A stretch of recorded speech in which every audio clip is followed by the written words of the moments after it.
గీత ఎవరు ఇప్పుడు మామూలుగా ఇండస్ట్రీలో ఒకసారి ఒక మేకప్ పడగానే రేపు మేకప్ ఎప్పుడు వేసుకుంటాం, ఎల్లుండి మేకప్ ఎప్పుడు వేసుకుంటాం, ఎవరు పిలుస్తారనే ఒక ఉత్సాహం ఎవరికైనా ఉంటుంది. ఉమ్, దాన్ని రకరకాల పేర్లతో పిలవచ్చు. ఉమ్, అయితే యాక్టర్గా కూడా మీరు చేశారు. ఉమ్. నాకు తెలుసు ఏంటి ఈ అమ్మాయి యాక్టర్ కదా, సడన్ గా ఎందుకు అక్కడ దాకా వెళ్ళిన అమ్మాయి వెనక్కి వస్తుంది అని కొంచెం సార్లు ఫీల్ అయ్యాను కూడా. ఏంటి నీ యాక్టర్ జర్నీ ఏంటి, సడన్ గా ఎందుకు స్టాప్ చేసావు? లేదండి, అంటే నేను యాక్టర్ అవ్వాలనుకుని నేను ప్రిపేర్ అవ్వలేదు, నేను యాంకర్ అవ్వాలని ప్రిపేర్ అవ్వనుకోలేదు. డెస్టినీ లైక్ ఇది నన్ను ఇక్కడికి తీసుకొచ్చింది. నాకు యాక్టర్ కంటే యాంకరింగ్ చాలా comfortable.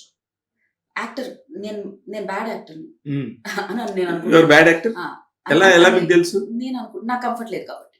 Okay. So I'm not comfortable, then అది నాకు రాని పని అని నేను అనుకుంటూ ఉంటాను. సో దాన్ని ఎందుకు అనవసరంగా మనం చేయడం అనేది ఒకటి. అండ్ సినిమాలో రకరకాల సినిమాలు ఉంటాయి. Big budget films, small budget films, poor films. So మనం సినిమానే అనుకుంటాం కొత్తగా వచ్చినప్పుడు. కొన్ని రిలీజ్ అవుతాయి, అసలు కొన్ని రిలీజ్కి కూడా నోచుకో. ఇలాంటివి ఎన్నో ఉంటాయి అన్నమాట. సో అన్నెసెసరీ చేయడం ఎందుకు అని అనిపించింది నాకు. వచ్చాయి చాలా ఆఫర్స్ వచ్చాయి. నేను రియల్ డిటెక్టివ్స్ అని ఒకటి చేశాను. Real detectives, okay. దానికి చాలా మంచి పేరు వచ్చింది. పూజిత పొన్నాడ అని ఇప్పుడు ఒక యాక్ట్రెస్ ఉన్నారు కదా, ఆవిడ దాంట్లో నుంచే స్టార్ట్ అయ్యారు. అది ఈటీవీకి. ఓకే. అది చాలా హై బడ్జెట్, ఇది రీమేక్ లాగా అన్నమాట. సిఐడి ఉంది కదా, క్రైమ్. అందులో నేను కూడా ఒక కాప్ ని. అది చేయడానికి రీజన్ ఏంటంటే దాంట్లో అసలు చాలా తక్కువ మేకప్, జస్ట్ అలా జీన్స్ అండ్ టాప్ వేసుకుంటే చాలా అనమాట. ఇంకేం పెద్ద పని ఉండదు. అది నాకు చాలా కంఫర్టబుల్. మీరు ఇప్పుడు నన్ను షోస్ లో చూసినప్పుడు కూడా నేను ఇంకా ఇవాళ ఇలా పెట్టుకున్నానేమో కానీ చాలా సింపుల్ గా షో హోస్ట్ చేసేస్తాను. సో అది చేసినప్పుడు నాకు చాలా సీరియల్ అవకాశాలు కూడా వచ్చాయి హీరోయిన్. నేను అది కూడా చేయలేదు.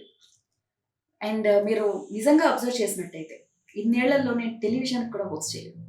అవును. సో అవన్నీ కూడా మీరు ఒక పారామీటర్ అనుకుని చేసుకున్నారు. నా రీజన్స్ నాకున్నాయి. నేను ఎక్కడ కంఫర్టబుల్ అని నేను ఫస్ట్ నుంచి, నన్ను చాలా మంది అడిగారు కూడా, అరే why don't you do television కి, నువ్వు కూడా జబర్దస్త్ లాంటి షోను, స్టార్ మహిళ లాంటి గేమ్ షోను, వేరే వేరే షోస్, నాట్ స్టార్ మహిళ సుమగారు చేస్తున్నారు, బట్ అలాంటి షోస్ ఎందుకు చెయ్యవు, నువ్వు ఇలా ఉండాలి అలా మారాలి అన్నారు కూడా. బట్ యా, నేను నాలాగే ఉంటా, నేను ఇలానే ఉంటా. యా, వాళ్ళందరూ అనుకున్నారు ఈ అమ్మాయి ఉందిలే వెళ్ళిపోతుంది అని. బట్ ఇక్కడ వరకు వచ్చాను కదా లైఫ్ లో. Very good, I'm very happy. నిజంగా హ్యాపీనెస్ లేకపోతే మనందరం ఇలా కూర్చొని మాట్లాడుకుంటున్నాం. హ్యాపీనెస్ ఎక్కడుందంటే నేను నాలాగే ఉండి ఇక్కడ వరకు వచ్చా, అందుకని హ్యాపీనెస్ ఉంది. నేను మారలేదు. కానీ ఉమెన్ కు ఉండే స్ట్రగుల్స్ ఉండవా మీకు ఇన్ ఫిల్మ్ ఇండస్ట్రీ? డిపెండ్స్ అండి. ఇప్పుడు చిరంజీవి గారు మొన్న చెప్తే చాలా ట్రోల్ చేశారు, కానీ నేను ఒక మాట చెప్తాను. ఆయన ఇది అద్దం లాంటిది అన్నారు. ఆ ఒక్క పాయింట్ చాలు దాంట్లో. కరెక్ట్. సో మీరు ఎలా ఉంటారో అలానే కనబడుతుంది, అంతే. సేమ్ నిజం అది. అంటే యాజ్ ఎ విమెన్ గా నేను చెప్తున్నాను, మీరు ఎలా ఉంటారో అలానే, మీరు ఏది చూస్ చేస్తారో అదే. మీకు ఏది కావాలో అని మీరు ఒకటి ఎంచుకుంటారో దాన్ని బట్టి మీరు ప్రాబ్లమ్స్ ఫేస్ చేస్తారు. ఇప్పుడు నేను మీకు జర్నీ చెప్పాను, వ్యాగనర్ చిన్న బైక్ అని.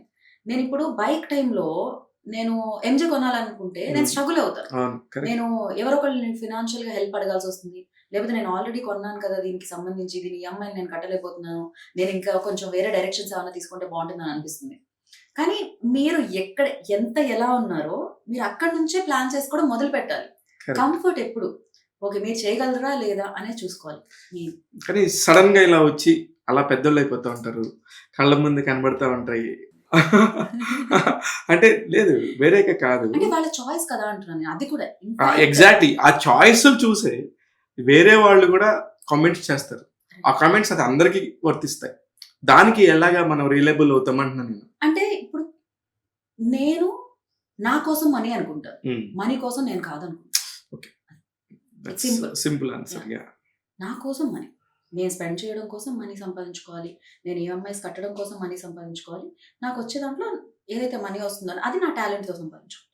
సో నా కోసం అది, అంతే తప్ప నేను డబ్బుల కోసం కదా. డబ్బులు ప్రయారిటీయా గీత ప్రయారిటీయా అంటే నా దృష్టిలో గీత ప్రయారిటీ, డబ్బులు కాదు కదా. అయితే గీత మీకు కూడా డబ్బులు ఎగ్గొడతారు, మీకు కూడా అవన్నీ ఉంటాయా? యా, ఇప్పుడు జెన్యూన్ గా మాట్లాడితే రావాల్సిన డబ్బులు చాలా ఉంటాయి. చాలా మంది అంటుంటారు, కొంతమంది గీత నీకు ఇవ్వాల్సిన డబ్బులు ఇచ్చుంటే అక్కడ ఫ్లాట్ కొనే, అంటే లిటరల్లీ వాళ్ళే అంటారు, మళ్ళీ కామెంట్ చేసేది కూడా వాళ్ళే.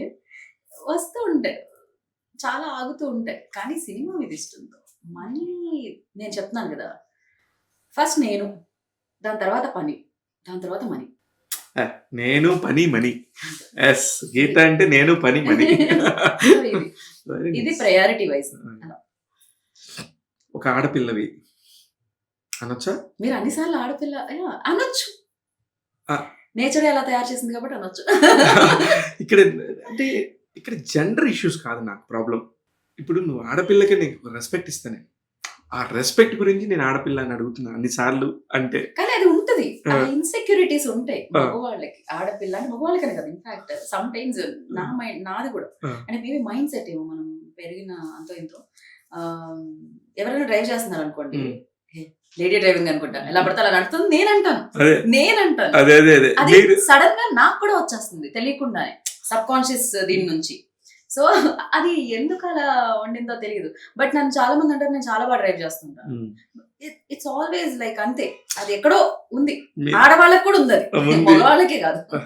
అదే ఆడవాళ్ళనే ఆడవాళ్ళు తక్కువ చేస్తారు. కానీ ప్రాబ్లం ఏంటంటే అండి, తక్కువ ఎక్కువ పక్కకు పెట్టేది gender differences. I never believe that. Believe చేస్తుంటే ఇక్కడ ఉండేదాన్ని కాదు నేను.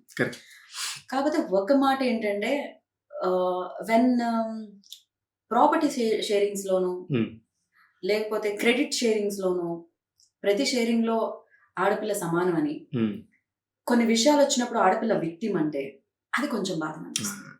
So take equally success, take equally fall down ఏదైనా అయినప్పుడు, లేకపోతే నెగిటివిటీనో ఈక్వల్లీ వేరు. దిస్ ఇస్ నిజంగానే ఇది నాకు కూడా విక్టిమ్ కార్డ్ వాడేవాళ్ళంటే కొంచెం అది నాకు మొన్న నా మీద విపరీతమైన ట్రోల్స్, నా మీద విపరీతమైన మెసేజ్లు ట్యాగ్ చేస్తున్నారు నన్ను. ఏఆర్ రెహమాన్ గారు ఇలా అన్నారు, ఇన్ని సంవత్సరాల తర్వాత విక్టిమ్ కార్డు వాడారు. ఏఆర్ రెహమాన్కి నేను బిగ్గెస్ట్ ఫ్యాన్ని. ఎవరు కాదు, ఏఆర్ రెహమాన్ గారి మ్యూజిక్కి, ఆయన టాలెంట్కి ఎవరు కాదు. ఆ పాయింట్ నేను రేజ్ చేస్తున్నప్పుడు పాయింట్ ఎవరు వినట్లేదు. ఎవరైతే ట్యాగ్ చేయాలని డిసైడ్ అవుతారో, మాట్లాడాలని డిసైడ్ అవుతారో మాట్లాడేస్తూనే ఉన్నారు. అది ఇక్కడ ఉమెన్ కాదు, మ్యాన్ కాదు, విక్టిమ్ కార్డు వాడద్దు అంట. నేను మిమ్మల్ని ట్రోల్ చేయాలని కాదు చేసేది, ఫేమస్ అవ్వాలి. బేసిక్గా ఇవాళ రేపు ఒక ఇది ఉంది. ఇన్ఫాక్ట్ మేము కూడా ట్రై చేయొచ్చు, నేను కూడా ట్రై చేస్తూ ఉంటాను సమ్టైమ్స్, వెరీ రేర్లీ కాకపోతే. సో ఇప్పుడు ఒకటి కరెంట్ ఇష్యూ ఏదైనా నడుస్తుందని అనుకోండి, దాన్ని మాట్లాడితే మనం ఆ రోజు ట్రెండ్ లో ఉంటాం. మీకు అర్థమైందా? ఇప్పుడు నేను ఒక పెద్ద హీరో పేరు తీసుకున్నాను అనుకోండి, సో నేను ఆ రోజు ట్రెండ్ లో ఉంటాను. ఒకటి జరిగింది దాని గురించి ఏదైనా నేను మాట్లాడాను అనుకోండి, సంథింగ్ ఏదో జరిగింది, ఒక ఇష్యూ పెద్దగా మాట్లాడుతున్నారు దాని గురించి అందరూ, దాని గురించి నేను మాట్లాడాను అనుకోండి, నేను ఫేమస్ అవుతాను. మిమ్మల్ని ట్రోల్ చేయాలని కాదు, కాకపోతే ఫేమస్ అవ్వడం. ఇప్పుడు నేను నా యూట్యూబ్ ఛానల్లో దాదాపు 5,500 వీడియోస్ ఉంటాయి. ఎక్కడ ఒక విషయం తప్పుగా మాట్లాడినాడు, దీని గురించి ఎందుకు మాట్లాడుతున్నాడు అంటే, ఇక్కడ నా దేశం ముఖ్యం కదా, మన దేశం అనుకోవాలి కదా. ఇక్కడికి వచ్చి లాస్ట్ మినిట్లో ఇంత దేశం మొత్తానికి పేరు ప్రఖ్యాతులు ఇచ్చిన ఒక ఏఆర్ రెహమాన్ గారు ఇలా మాట్లాడటం కరెక్ట్ కాదు. ఇప్పుడు మేమందరం అభిమానులు ఇబ్బంది పడుతున్నాం అనే టాపిక్కే తప్ప ఆయన్ని వ్యక్తిగతంగా కించపరచాలని నేను ఎప్పుడు మాట్లాడలేదు.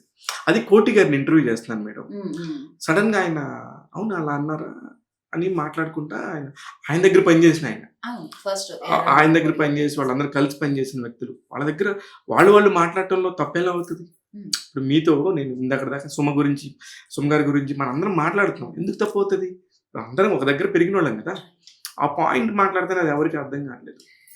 అంతే అండి. ఇప్పుడు మీరు ఇంకా అసలు నేను అదే అంటున్నా, కామెంట్స్ చూడడం స్టార్ట్ చేస్తే, మన మీద వచ్చిన ట్రోల్స్ మనం చూడడం స్టార్ట్ చేస్తే అంతకంటే హర్టింగ్. నా ఉద్దేశం ఇక్కడ కామెంట్స్ ప్రామిస్ చెప్తున్నా, మా టీం అందరిని అడగండి, మీ అందరూ తెలుసు, ఎప్పుడు నెవర్ నేను అసలు అందరూ ఏమొస్తాయో కూడా తెలియదు.